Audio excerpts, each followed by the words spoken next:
video is the 5 pieces of advice, the 5 steps to passing your real estate test.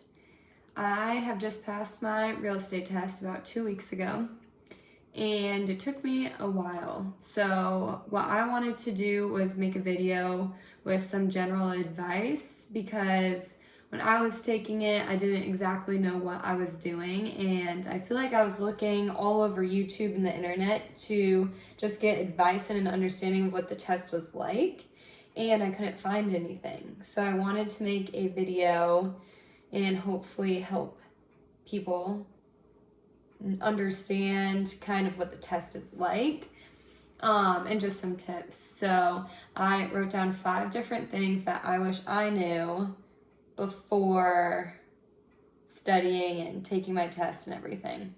So first and foremost, this isn't a step, but I think it's very important to use a highly recommended, highly rated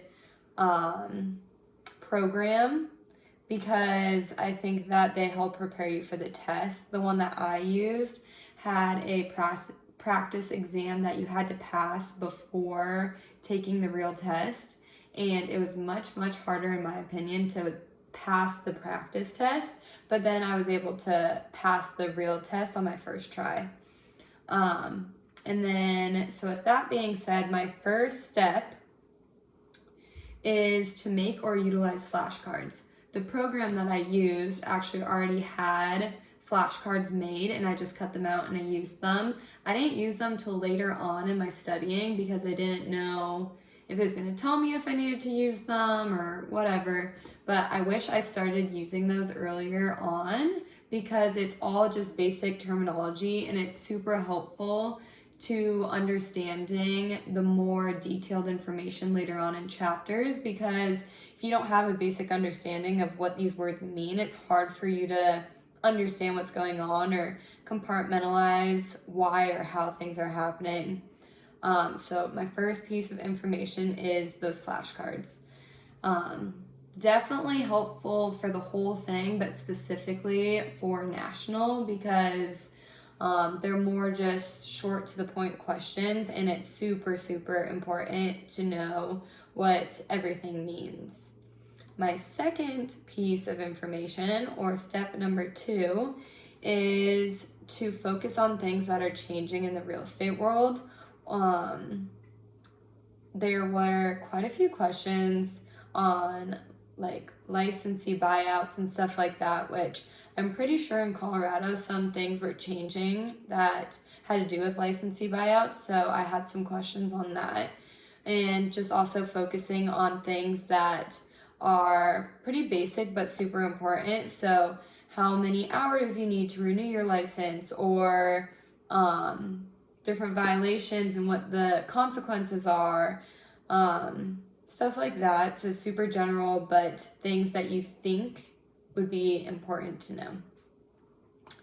All right, so step number 3 is understanding the basics, so types of ownership.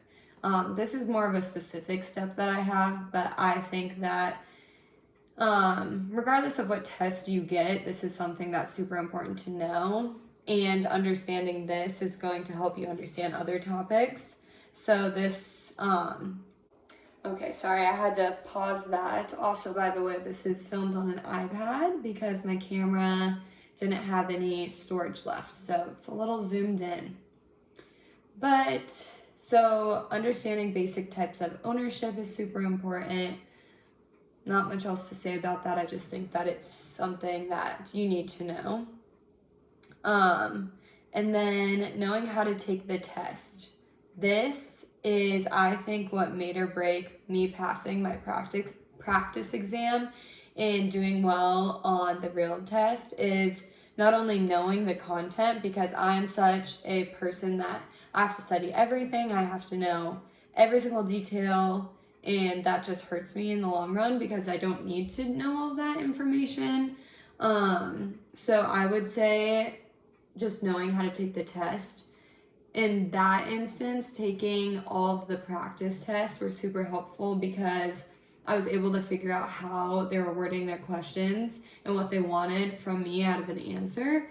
And so even just like words like never or always, if you're stuck in between two questions, so always try to eliminate obviously three to get to your answer. But if you can only eliminate two, I would look at the specifics of the answer, because a lot of times they'll use words like always or never, which is just usually not the case, because just having a broader understanding of how everything works, like it depends, because it depends on what box is checked. It depends on this, it depends on that.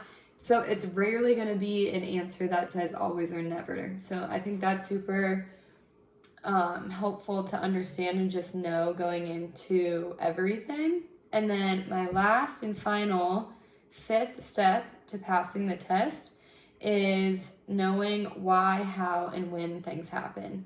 So every time you come across a topic, I would make sure that you know why you have to know about it, what it has to do with, what other topics have you studied, can this correlate with, how it happens, and then when. Just different dates on the contract is more of the when, I guess. But I think that if you can understand and utilize these 5 steps that I have provided, that you should do very, very well on your test. And I hope that this video was helpful. So please like and subscribe if you would like to see more real estate content.